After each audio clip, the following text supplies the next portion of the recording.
Ողջույն սիրելի հայրենակիցներ, եթերումն է Անտապանն է։ Եվ այժմ մենք զրուցելու ենք գրող, հրապարակախոս Լիա Ավետիսյանի հետ։ Ողջունում եմ ձեզ Լիա։ Շատ բարև ձեզ։ Շատ շնորհակալ եմ, որ ընդունել եք հրավերը։ Սիրով։ Ակնկալում եմ հետաքրքիր զրույց ձեզ հետ։ Խոստանում եմ։ Վերջին շրջանում շատ ենք խոսում անհուսալիության համար, անելանելիության մասին, վտանգների մասին, կարծես թե իրար վախեցնում ենք եւ որքան ավելի գորշ ու վտանգավոր ներկայացնենք իրականությունը, կարծես թե ավելի շատ են լսում։ Քան ընդհանրապես այդպես է ինֆորմացիոն ոլորտում,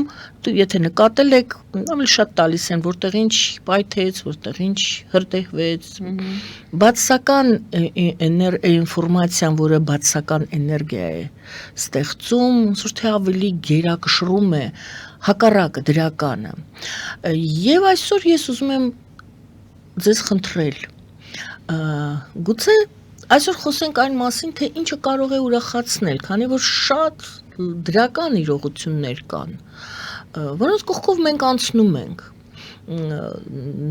ներքաշում ենք մեր մեջ այդ բացականը եւ կարծես թե sense պատնեշ ենք դնում, որպեսզի հանկարծ ոչ մի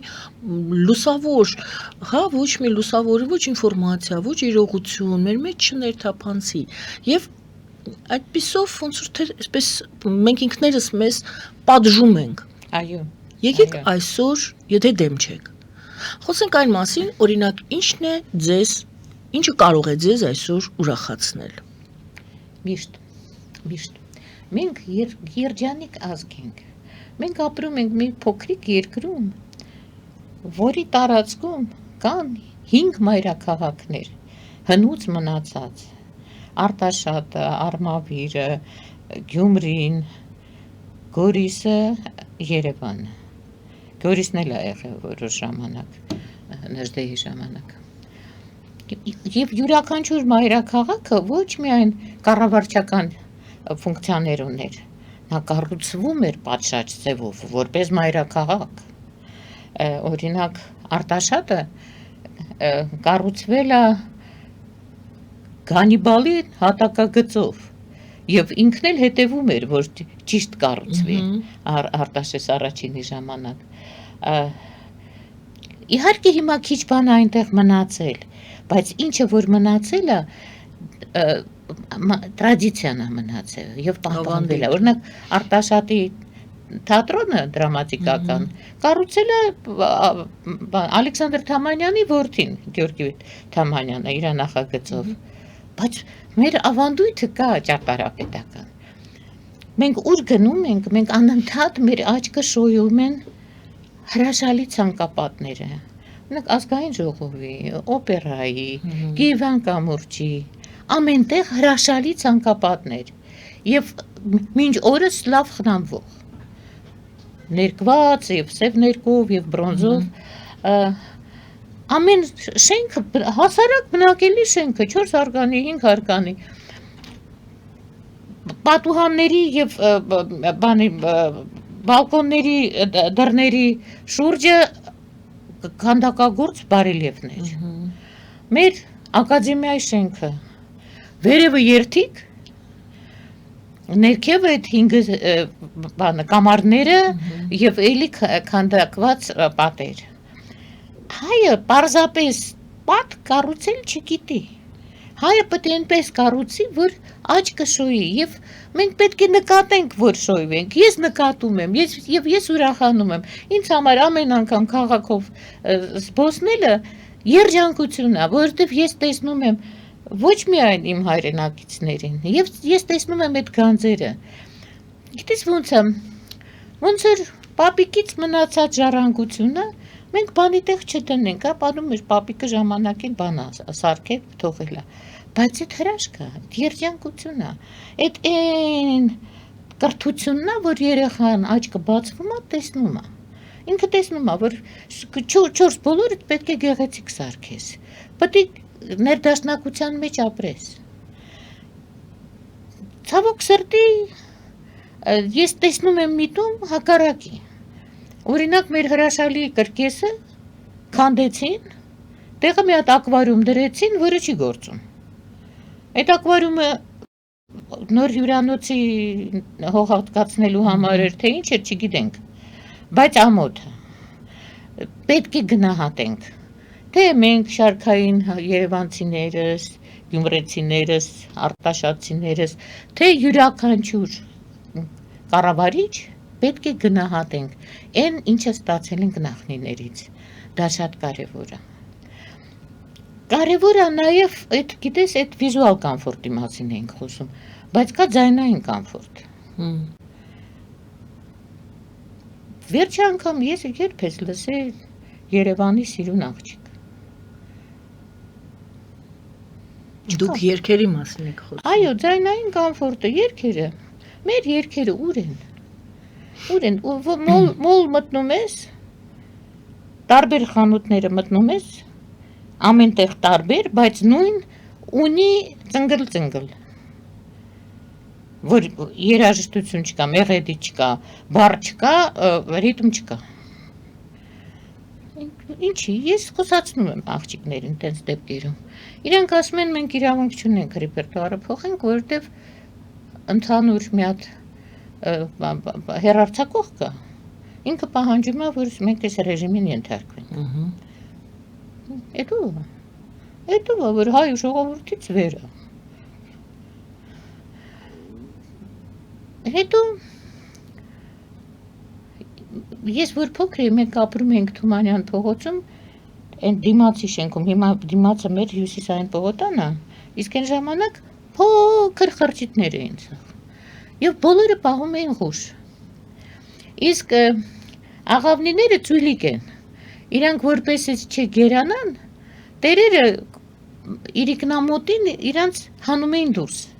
ստիպում էին, թրցնում էին, մենք ասում թրցնում էինք էին, թրցնում են։ այո, ամբողջ երկինքը աղավնիներով լցվում էր։ Իսկ իրանք էլ շատ հաճելի ձայն են հանում, հա, գլգլում են։ Հիմա լավ, այդ խրճիթները չկան, աղավնի պահողները քիչ են, բայց ես բազմաթիվ քաղաքներ գիտեմ, որտև քաղաքապետարան աղավնիներին պահում։ Ես արդեն մեծ էի թորանս հետ գնացի Փարիզ, հիշեցի Երևանը իմ մանկության։ Ամեն հրապարակում քաղաքապետարանը հատկացնում է, բերում էին, կուտ էին ցանում, աղավնիները հավաքվում էին, այդտեղ ուտում էին։ Լավ բան է, աղավնին լավ բան է, համերաշխության, սիրո, նոյի սիմվոլն է, չէ, պահենք։ Մայիս է գալիս, ծիծեռնակներն են գալու, սպասում ենք ծիծեռնակներին։ Գիտես ինչ, ես օրինակ խորհուրդ եմ տալիս։ Դուք սպասում եք, ֆիքսում եք այդ պահը, երբ որ ծիծեռնակների առաջին անգամ լսում եք, որ ծիծեռնակը եկավ։ Գիտես ինչ, ես որ փոքր էի դպրոցում, մեր տղաները աշխատանքային ժամերին սարքում էին ցարյակների համար տնակներ։ Ու Երևանում կախում էին այդ տնակները։ Ինչու է պետք, որ սարյակը տուն ունենա, որովհետև ագրավը սարյակի ձվերի մուշտարին է։ Գնում է ուտում է ու սարյակները չեն բազմանում։ Իսկ սարյակների երգը ի տարբերություն ծիծեռնակների, իրանք ուղղակի ծլվլում են։ Սարյակները երգում են, երգող են։ Այդա հրաշք է։ Ես առավոտյան արթնանում եմ սարյակների երգից։ Մեր բակում ծառերի վրա իրանք ապրում են։ Հիմա իմ խորհուրդն է, իմ սիրելի հայաստանցիներին, որտեղ էլ ապրեն, հայրիկներին եւ պապիկներին, ուզում եք ձեր տղան մեծանա տղա, ոչ թե զոմբի։ Հիմա անհապաղ ճարեք փայտը, հանեք վաղուց մոռացած գործիքները, սարքեք սարյակների համար տնակներ։ YouTube-ում ամեն ապուշություն խորհուրդ է տրվում, բայց նաև հրաշալի խորհուրդներ կան սարյակի տուն սարքելու համար, սկվարիչնիկ։ Աչուրդ ֆորմատի թղթի չափա, արտաքին կողմը, 1000 մի խորհուրդ կա, որ պետք է բանը լինի, ինքը շեղված լինի մի քիչ դեպի առաջ, որ անձրևը կարկուտը մեջը չմտնի, 1000 մի բան, բայց Եկեք օգնենք էլի մեր քաղաքին, թող ծլվելոց լինի, ոչ թե ագրավների կռկռոցը, որ ոնց որ թուղթու գիրել դի ձայնային։ Այդպիսի բաներ կան, որ մենք շատ քիչ ուժ գործածելով կարող ենք լավացնենք մեր միջավայրը։ Այդ սիրո մթնոլորտը մի քիչ շիկացնենք, լավացնենք, որ մարդիկ սիրով դուրս գան, սիրով լսեն, սիրով տեսնեն, իրար դեմքին նայեն ուրախությամբ, ուրախացնելով։ Դժվար չի, չէ՞։ Երբեմն փորձել եք լսել փողոցի ձայնը։ Ես օրինակ շատ եմ սիրում լսել, ընդհանրապես առավոտյան, դա շատ գեղեցիկ է, երբ որ դեռ նոր Իսկ ագրավները ակրավներն են ձեր ականջին, այսա այն հարցն է, որը ինչ եք դուք լսում, ակրավ եք լսում։ Չէ, ես ագրավ չեմ լսում, ես հակված եմ լսել ներդաշնակությունը, բայց քանի որ գիտեմ, որ տատանումները ձայների տարբեր էֆեկտ են բերում, ես գիտեմ, որ ագրավներինը իջացնում է հաճախականությունը, իսկ դա վատ է միջավայրի համար։ Լավ, մենք խոսեցինք հարցս հետևյալներ, ինչը կարող է ձեզ այսօր ուրախացնել, ինչն է ուրախացնում ձեզ։ Ամեն ինչը, ես տեսնում եմ մեր բալիկներին, երիտասարդության։ Չէ, բալիկներին, փոքր բալիկներին, աճուկները վառվռուն, իրանք չարաճճի, ես երջանկանում եմ։ Ես տեսնում եմ երիտասարդությանը, երջանկանում եմ։ Կանայք եւ տղամարդիկ շատ շնորհքով են իրենք։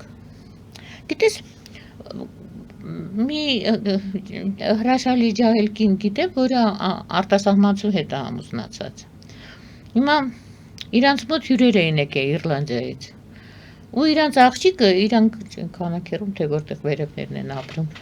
Դուրս էր եկել քաղաք 13-ամյա աղջիկը ու կորել էր, մոլորվել էր։ Մեծ ուշացումով եկավ տուն, հետը մի 12 տղա վերեցին իրան, մոլորվել էր, այդ տղեկը բերին հասցրին։ Իռլանդացիները շշմել էին, ասեցին մեզ մոտ լավագույն դեպքում դուք իրան կգտնեիք բռնաբարված, վատագույն դեպքում պետք է քաղաքով մեկ իրա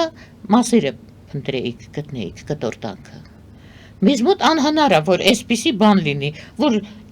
13-ամյա աղջիկը տղաներին խնդրի իրան տուն հասցնեն ու հասցնեն։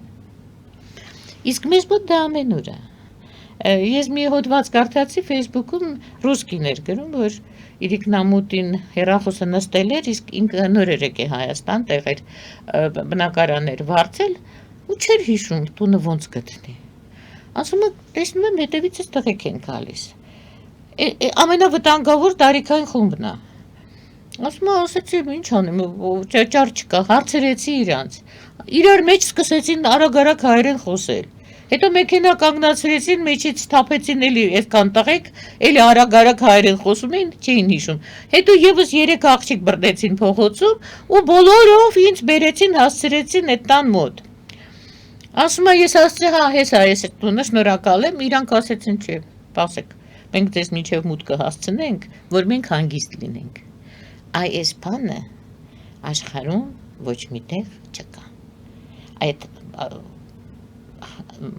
պատրաստակամությունը մարդուն ծառայել այն իմաստով, ընկերական իմաստով, որ ինքը երջանիկ լինի, լավ լինի, իր նպատակին հասնի։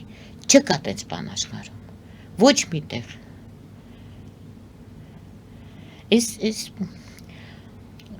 Նման դեպքերը շատ են, շատ են։ Եվ երբ որ այդ ռելոկանտներին խոսացնում են, առաջինը ինչ ասում են մարդիկ, Հայաստանի շատ թանկաստեղ, դժվար է ապրելը, բայց մարդիկ մի հատ երեխու հարցրեցին, թե ստեղ դուրդ գալիս է, ասեց շատ։ Ինչի ասում է, ես գնացել էի սպորտի, այդ իմ վրի հագուստը շատ դժվար է հագցնել, էլի։ Ասում է, մի անգամից 3 տարեկան ինձ օգնեցին։ Մեր մոտ այդպիսի բան չկա։ Մենք ուրիշ ենք։ Լավ, բա ոնց անենք, որ այս թշնամությունը չեմ ասում լրիվ վերանա, դա շատ լավ կլիներ, եթե վերանա։ Քարոզը գայանի ջան։ Բայց մի քիչ գոնե մեղմանա։ Չէ, քարոզը, օրինակ հնարեցին ժեղ բառը, որի ոչ ես ոչ դու չենք իմացել առաջ։ ով հնարեց, ով մեջտեղ գցեց, ով սկսեց աշխատացնել դա, ով օգտագործեց որպես զենք։ Դա ծրագիր է ուրեմն։ Չէ՞ որ ես ազգի մեջ դες բան չկար, Թումանյան բացարա, Պերճ Պրոշյան բացարա չկա դες բառ։ Գիտես ինչ, մեզ թվում է, որ մենք ոչ մեկին չենք հետաքրքրում, մենք շատ ենք հետաքրքրում, բոլորին, բայց առավելապես մեր թշնամիներին։ Լավ, բայց ինքնապաշտպանական բնաստ չունենք արդյոք։ Ինքնապաշտպանական Բոլորը գիտակցում են դա, ընտանեկան ինչ դուք ասում եք, դաստիարակություններ։ բոլորը գիտակցում են, որ դա մանիպուլյացիա է, որ մեզ հատուկ մեզ վրա աշխատում են, որպեսզի մենք իրար այդ ես չեմ ասում Facebook-ը միայն, բայց վերցրեք ամբողջ սոցցանցերը, դա եթե մի հատ թեմա է բարձրանում, արդեն իրար ամերժ ոչ միայն իրենք վիճում են, վիճելու դա մշակույթ է, չէ՞, վիճելը քո տեսակետը, այնտեղ վեճ չէ, այնտեղ կռիվ է։ Այո, հայհոյանք է։ Ինչպես մենք հետ գամ, ինքնապաշտպանական բնաստ չունենք մենք։ Իհարկե ունենք։ Այդքան գիտակցություն չունենք զսպվելու կամ չտրվելու այդ։ Օրինակ փոքր երեխան ինքնագիտակցություն չունի, դրա համար իրան պետքա որ կողքը մեծեր լինեն, հա, որ իրան ասեն, էս բոբոյա, էս պոպուշա։ Որ ինքը իմանա, որ բան էլեկտրական ռազետկայի մեջ մատը չպետք է մտցնի, կրակի վրա չփահի եւ այլն։ Մեծը դրա համար է պետք։ Ինչից սկսվեց անկախությունը Հայաստանի, եթե հիշում ես։ Եկան ստանդարտները, այդ վիտամին ակումբ, 32 ատամ եւ այլն, սկսեցին տատիկներին, պապիկներին ապուշ անել, ծաղրել։ Սկսեցին Վարդան Մամիկոնյանին ծաղրել։ Այսինքն հեղինակություն այլևս չկան, հայեր ջան, ջահելներ ջան, այսպես դուք տգետ, անգրագետ եւ անդաստիրակ մնացեք, ճիշտը սա է։ Եվ ամեն ինչ դրան էր տանում, եթե առաջ մեծահասակների թոշակից իրանք օգնում էին ջահելներին, երբ հակառակը, թոշակառուն անօգնական մարդ է, եթե իրան ջահելները չօգնեն։ Մեր թոշակներից մենք կարող ենք բացի տան վարձից ուրիշ բան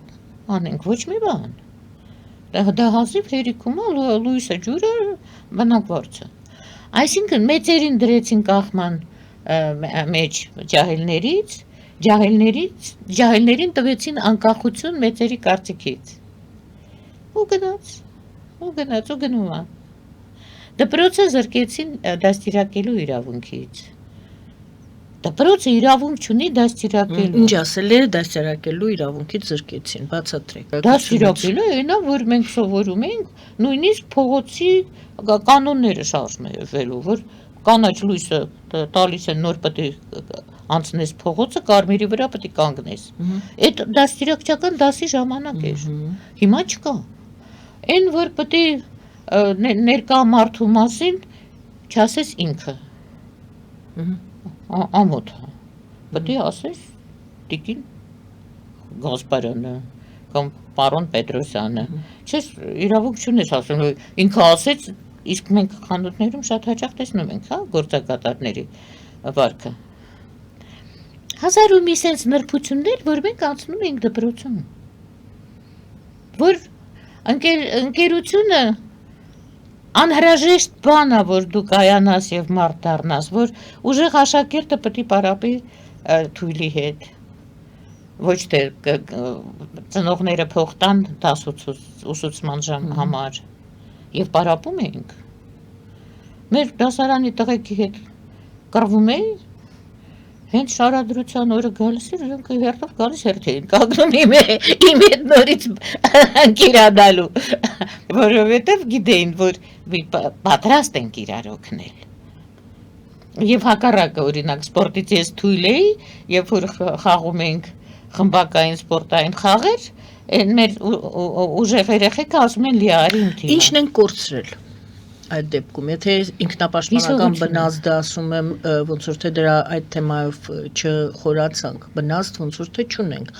թույլ չտալու, որպեսզի մեզ ներքաշեն այդ հայհոյախառը կռիվ գիծ վեճերի մեջ։ Մի հատ լավ ամերիկյան կինո կա,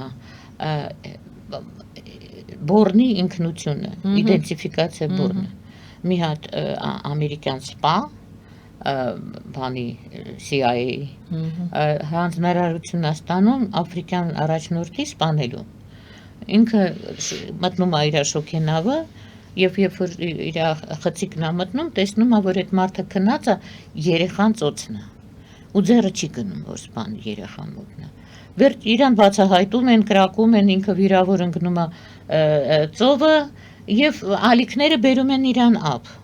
Այդտեղ փրկում են, տանում են հիվանդանոց։ Ֆիզիկապես ինքը վերականգնվում է։ Բայց ինքը հիշողությունը կորցրել է։ Նա ամեն ինչ կարող է անել, բայց ինքը չի հիշում ինքը ով է։ Ինքը հերոս է եղել, նկարիչ է եղել, բժիշկ է եղել, չի հիշում։ Եվ կամաց ֆիլմի ընթացքում իսկ ինքը մեխանիկորեն լինում է, որ մարդ է սպանում։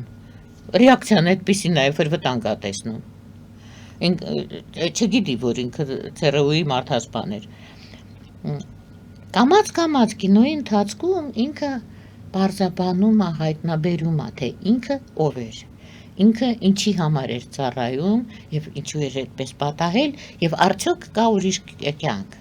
Հիմա նույնը թե մեզ, թե շատ ուրիշ ազգերի բերում են այդ վիճակին։ Բորնի պես մենք չենք հիշում մենք ով ենք։ Մենք բամբասողներին, դրսի բամբասողներին հավատում ենք, որ մենք ոչ մի բան ենք։ Այն որ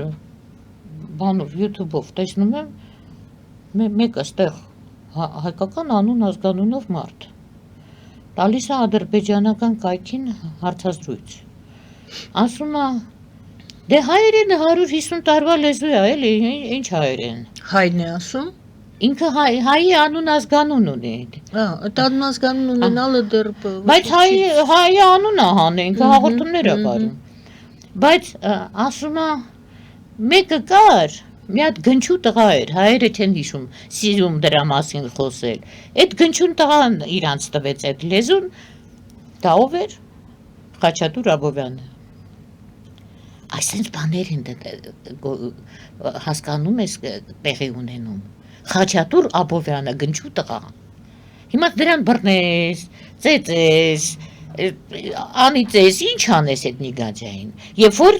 պետության մեջ չկա այդ զսպանակը։ Երբ որ պետությունը նման մարդուն չի բռնում ու իր որոշումը չի կայացնում։ Այստեղ ստացվում է երկու ուրեմն նոր թեմա է բարձրացնում, վերահսկողություն,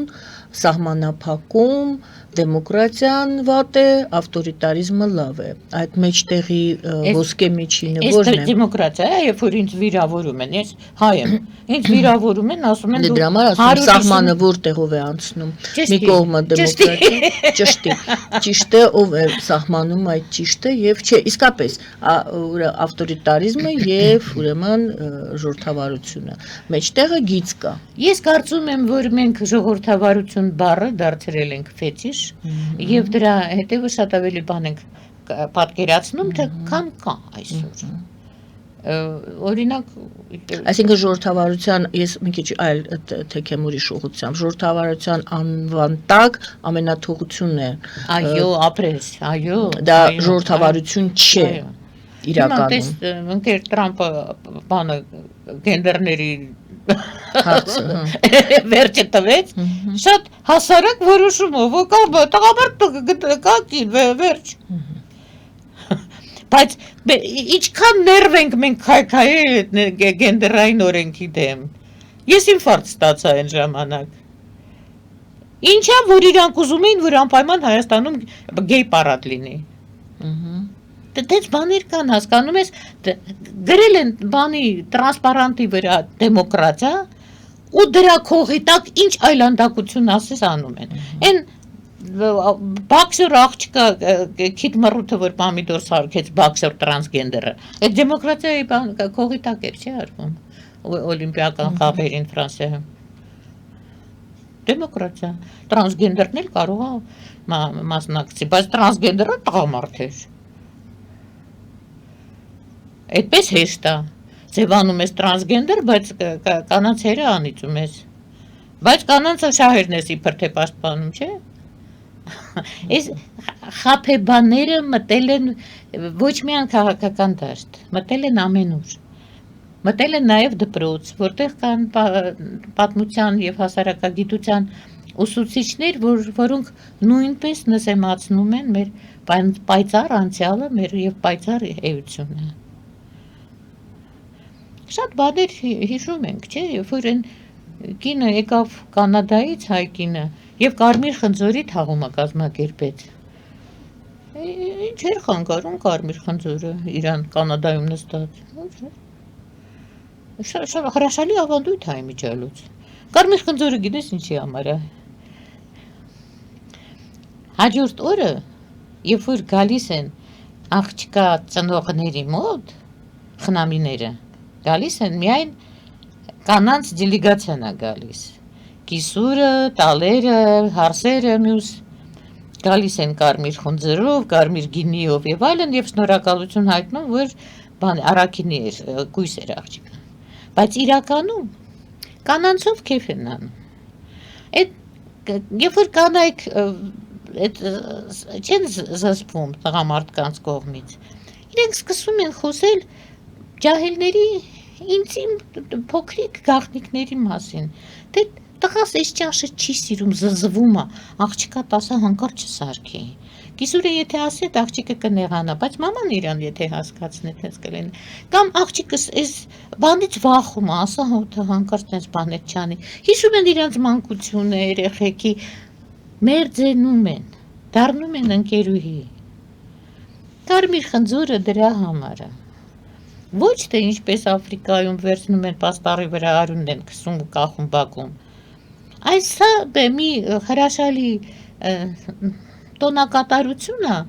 որը եւ հիշատակում է, որ աղջիկը կույս էր, բայց կարևորը այն է, որ երկու կողմերի կանայք, իսկ տան մթնոլորտը կանայք են ստեղծում, խեղճ տղամարդիկ անձոր են այդ հարցում։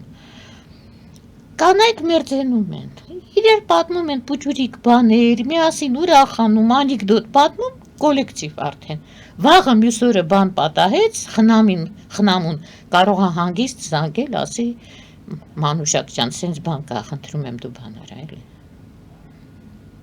Ճիշտ եմ ասում։ Ինքնապաշտպանության մասին էինք խոսում, ինչպես պաշտպանվել այդպիսի կեղծ եւ վտանգավոր զարգացումներից, որոնց մեջ փաստորեն նենգափոխված ինչ որ գաղափարներ, տեսեք դուք Կարմիր խնձորի թեման բարձրացրեցիք, ասեցիք ճիշտ է, նենգափոխում ես այստեղ չտեսա, բայց ասեցիք այստեղ կա մեկ ավելի հետաքրքիր այս ծեսը, այս ավանդույթը ունի իր մեջ մեկ այլ յուրաքանչյուրի, որ բանը ասում են գաղափար, 7 գիշեր տևեց, որ 7 գիշեր չեն նստել էր խմել։ Մի օր մսածուն են սարքել, մի օր հաց են թխել, մի օր դերձակները շորերն են կարել։ Դες իսկ ասեն ժամանակները փոխվել են, ավելի արագացել է կյանքը, գյուղում գուցե այդ ավանդույթը պահպանվել է, դուք գյուղը եւ քաղաքը չեք կարող համեմատել։ Լավ չհամեմատեմ, բայց երբ որ ես տեսնում եմ հարսնացու այսպես բացված, որ գնում է փսակի, ես չեմ հասկանում, ինչ է լինի իր քաղաքի անունը։ Չեմ հասկանում։ Որ ինչ։ Դու հարսնացու ես, դու դեր տեսականորեն օրիորդ ես։ Բանը Մելնիկով-Պիչերսկին հրաշալի ռուս պատմաբան էր և գրող, ինքը բանի հնահավատների մասին վեպեր ուներ երկու, մեր մալականների պես, են մարդկանց, որոնք չընդունեցին Եկատերինայի ժամանակ ընդունված, ինչպես իրանք էին ասում, ավստրիական հավատքը։ Այն ժամանակ փոխվեց Ստարաբրյացի։ Հիմա հերոսը մի հատ հայտնի շատ հարուստ բան է, վաճառական է, բայց ոչ թե արևտրի վաճառական է, այլ ձեռներեց գյուղում։ Ու իրանք պարտավոր էին այն ժամանակ, քանի որ ադաթը կար։ Բոլոր տոներին իրանց բանվորների համար սեղան գցել դուրսը, նվեր տալ եւ այլն։ Տուն էին մտնում պետք է սկզբից 7 անգամ աղոթեին սրբապատկերի վրա, հետո նոր բարևեին տանտերերի եւ այլն։ Հիմա իրանց մոտ գալիս են մարդիկ, որ ուզեն իրանց աղջկան, իրանց տղայի մոտ, որոնք ապրում են Պետերբուրգում, բայց նախկինում այդ գյուղում էին ապրում։ Ու Պետերբուրգից են եկել, պետք է գլուխ գովան։ Բա մեզ մոտ սենց, բանա շաբաթվա վերջում երեկույթներ են լինում, մեր կանայք աղջիկները բաց գեստով են ման գալի։ Սրանք ասում են ոնց թե դուք թույլ եք տալի ձեր աղջիկները բաց գեստերով ման գան, մեջքը բաց ուսերը բաց։ Ասում են հայ, իհարկե, մայրաքաղաք, իրանք ասում են մենք աղջիկ չունենք ձեզ ու տալու։ Մարդ պետք է իմանա, ինչն է սիտակ, ինչ է չէ։ Դրա համար պետք է գրագիտություն։ Գրագիտություն չկա, թող լինի մեծերին հարգելու ունակությունը։ Գիտես, բանա տարաճանաչ լինելը, բայց անգրագետ լինելը վտանգավոր է։ Ամեն տարաճանաչ կարծում է ինքը գրագետ է, ոչ։ Շատերը տգետ են, որտեղ սեփական ազգի արժեքները չգիտեն, որ այս ազգը մնացել է ամեն եկվորից հետո նույնությամբ։ Եթե դենեթեն նույնն է, ուրեմն ստեղ էլ պետք է նույնը լինի, ստեղ էլ պետք է նույնը լինի։ 5,500 տարվա վաղեմության մաքրամաքուր գեն մնացել է հայուհիներին, մետախանդրիալ գեն։ Ուրեմն պետք է վարքն էլ համապատասխան լինի։ Բոլորը նեղվում են չաղանալու համար, հա, բայց առաջ դու որպեսի ճաշ եփես, այնքան պետք է գործ անեիր։ Էլեկտրական ջերմը սաղացդ։ Ծորենդ արդեն ալուր չեր դարձած, 1000 ու մի բան, դու ամեն ինչ ձեռքով էիր անում, ու քո ծախսած էներգիան հազիվել կերածդ ճաշը բավարար էր, բայց հիմա ասում են բանը, օրինակ Միացյալ Նահանգներում որոշել են, որ քանի որ գեր մարդիկ արդեն բնակչության մեծ մասն են կազմում, բոլորին անվճար հատկացնել նիհարելու հաբերը։ Սխալ են մտածում մարդիկ։ Սխալ են մտածում։ Չեն ուզում պատկերացնել, թե ինչ է աշխարհը։ Հիմա տես, մենք բոլորս դարձել ենք աղբ արտադրող մարդիկ։ Օրեկան ինչքան ենք աղբ թափում։ Այս փաթեթավորումը ինչի համար է։ Որ ինչ մեզ խափեն։ Որ տեսեք ինչ սիրուն է մեր թխացածը կամ մեր սարքած կանֆետը, ինչի համար է այդ փաթեթավորումը։ Մենք որ փոքր ենք կանֆետը ոնց ենք առնում խանութում։ Թղթից սարքում էին կուլոկ, կշռում էին կանֆետը, մեջը լցնում էին, պակաս էր կանֆետը։ Իսկ հիմա այդ ճռճռան ցելոֆանով, 5 լեզվով հետևը տեքստ, որ չես կարող կարդալ, պետք է գնաս հասնես բյուրականի աստղադիտարան, այդտեղի խոշորացույցով կարդաս։ Աստված գիտի ինչա գրած, ինչ հավելումներ կան, բայց անընդհատ արտադրվում է աղբ։ Ուտելիքի կողքը արտադրվում է շատ ավելի շատ աղբ։ Հետո ասում են էկոլոգիան վատ վիճակում է, եկենք մենք թողնենք այս խայտարակ վիճակում գտնվող մոլորակը գնանք Վեներա։ Մետեղ փորձենք աղտոտել։ Համակարգային մարդիկ չեն ուզում մտածել։ Երբ որ համակարգային ես մտածում, դու ավելի ճիշտ ես ապրում, խիղճդ ավելի հանգիստ է, դու սիրով ես ապրում, դու ուզում ես լավացնել կյանքը։ Երբ որ համակարգային չի, ճիշտ հակառակը նստում ու նռում ես, վնգում ես, թե հետ ինչ վատ է ամեն ինչ։ Լավ, եկեք փորձենք հանրագումարի բերել, որտեղ ենք սխալվել, որտեղ ենք սխալվում եւ ինչպես ճեղքենք այդ անհուսալիության, անելանելիության, այդ հոգեբանական տրամադրվածությունը եւ ինչպես նորից տեսնենք մեր լուսավոր նույն քաղաքը, մեր վարդագույն քաղաքը, Որտեղ արևը չի դադարել գալ եւ ապրես։ Կան բազմաթիվ լավ ազգեր, էլի լավն են, հիմա վատ ազգ չկա։ Նույնիսկ թուրքն էլ ազգ է, էլի աստված որ դիմանում է իրաց, ուրեմն պետք է։ Բայց որոնք չունեն մշակույթ։ Օրինակ ոչային ճարտարապետություն շատ քիչ ազգեր ունեն։ Հիմա իրանք էլ ստիպված հնարել են գրաֆիտի։ Վերցնում են պատի վրա խզբզում են։ Հիմա հայերը կարծում են, որ մենք գրաֆիտի չունենք, պակաս ազգ ենք, սկսել են գրաֆիտի անել։ Ստորգետնյա անցումներում։ Դե ժամանակակից միտումներ են, տենդենսներ են։ Ցավոտ տոնեմ ամեն ինչն էլ ժամանակակից է։ Դե կյանքը առաջ է գնում։ Արդյոք դա առաջ է։ Դա էլ արդեն ամեն մարդ ինչպես է գնահատում իրավիճակը։ Ես ապրում եմ կոնդի մոտիկ։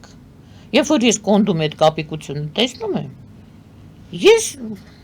ամաչում եմ ինքս իմ ազգից, որովհետև չի կարելի։ Կոնդում դուք գրաֆիտի եք դնում, որ ինչ, եւ դա հովանավորվում է։ Ինքնագործունեություն չի։ Ստեղ ձեր դիմացը, Պապլավոկի շենքը, այդ ինչ էլ կարմիր կափարիչի մեջ դրել։ Որ ինչ։ Դա Պապլավոկը չի կողքի սրճարանն է։ Մենք խոսում ենք այն մասին, թե ինչպես անենք, որպեսի գորշություն, ամեն ինչը գորշ գույներով չտեսնենք։ Գայանե ջան, մենք տեսնում ենք այն, ինչը կա, ուրիշ բան մենք ինչպես ենք տրամադրված։ Հենց դրա մասին մենք տրամադրված ենք տրամադրված։ Նորից եմ ասում, արևը չի դադարել ժպտալ, գալ, մեր քաղաքը լուսավորել, ճիշտ է։ Քաղաքի գլխավոր ճարտարապետը թույլ է տալիս, որ շենքերի ֆասադները լինեն ապակեպատ։ Ինչը շատ վատ է, այդ նույն արևը շիկացնում է քաղաքը, ինչը չպետք է լինի։ Դա վտանգավոր է ուղղակի, ջերմաստիճանը քաղաքի ընդհանուր ջերմաստիճանը բարձրանում է։ Գուրգեն Բորյանը ուներ հրաշալի բանաստեղծություն, վերջերս խնդրեցի, որ ինձ համար ճարեն, մեր ընկերներից մեկը Գոհար Պալյանը նվիրեց ինձ։ Աբովյանի ծառերը։ Բանաստեղծություն, որտեղ ինքը հիշում է, թե ինչպես պիոներեր իրանք Աբովյան փողոցի ծառերն էին տնկում, հետո արդեն դարձավ պատանի այդ ծառերը իր սիրտն էին տաքացնում, ինքը հիշում էր մանկությունը, ինչպես հիմա իր բալիկի հետ ինքը այդ ծառերից տվերում հով գտնում։ Աբովյան փողոցի ծառերը։ Հիմա այդ սակուրանները, որ բերել այն տունցակվածը դրել է, այդ ինչ է։ Ինչի համար, ինքը գիտի, որ սակուրան ստվեր չի տալու երբևիցե։ Ունակ չի։ Այս հողի համար չի, այս բնության եղանակների համար չի։ Մենակ փողալը բանում։ Չի կարելի։ Գիտես ինչ, Գայանե ջան, ես հասկանում եմ, որ անընդհատ շեղվում եմ, բայց ես ուզում եմ, որ մենք բոլորս ինչ անում ենք, անենք սիրելով իրար, սիրելով մեր քաղաքը, սիրելով մեր ազգը, մեր գյուղը, ինչը անում ենք, դա անենք։ Դրա համար պետք է դաստիարակություն, որ մեծերը ոչ թե հեռախոսի մեջ լինեն, այլ իրաց բալիկների հետ, որ գիրք կարդան երեխեքին, մեր հեքիաթները, մեր ժողովրդական հեքիաթները, որտեղ ամեն տեսակի գրագիտություն կա, ամեն ինչ սովորացնում է հայկական հեքիաթը։ Զարմանալի է, ես իմ տարիքում հայտնագործություններ եմ անում մեր հեքիաթներում, զարմանալի բան։ Որովհետև դա մի հատ տիեզերք է հայկական հեքիաթը, չեն կարդում բալիկներին։ Ինչի։ Այս օրվա լրատվությունն ավելի կարևոր է, քան այս քո գյոզալ երեխեն։ Սերը եւ գրագիտությունը անհրաժեշտ հատկանիշներն են հայի,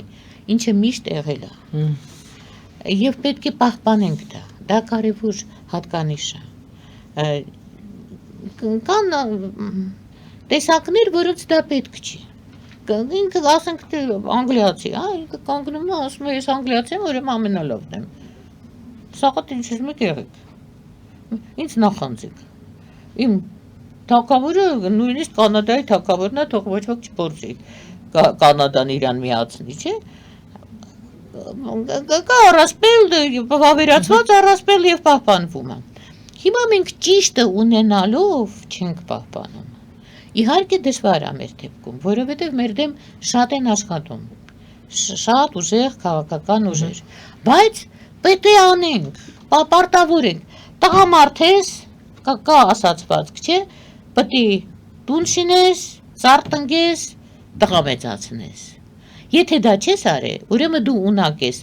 տուն քանդել, ծառ կտրել, տղա սպանել։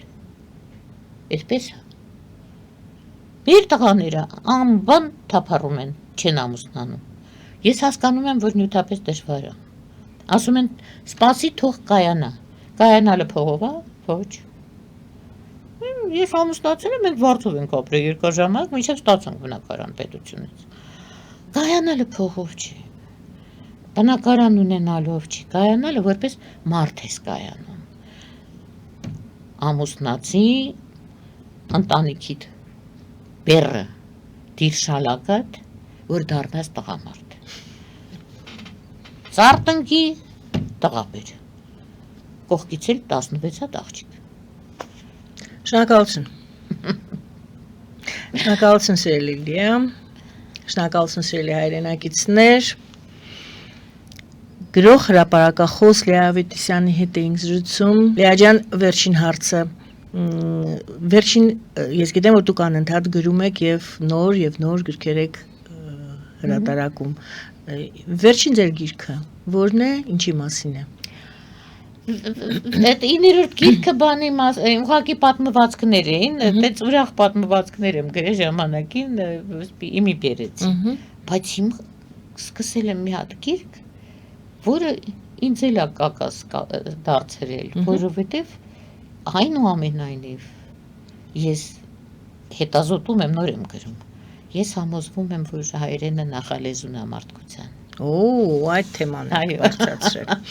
Դե ձեզ հաջողություններ եւ հետո կխոսենք, երբ որ արդեն գիրքը պատրաստ կլինի, մի քիչ մեծ հետ կկիսվեք ձեր հետազոտություններով եւ բացահայտումներով, որովհետեւ դուք հայտնի եք ձեր բացահայտումներով։ Մենք լսում էինք Լիա Ավետիսյանին, զրուցում էինք, շփվում էինք Լիա Ավետիսյանի հետ, զրուցվար մեր Գայան Առաքելյանը, բարին ընձեզ։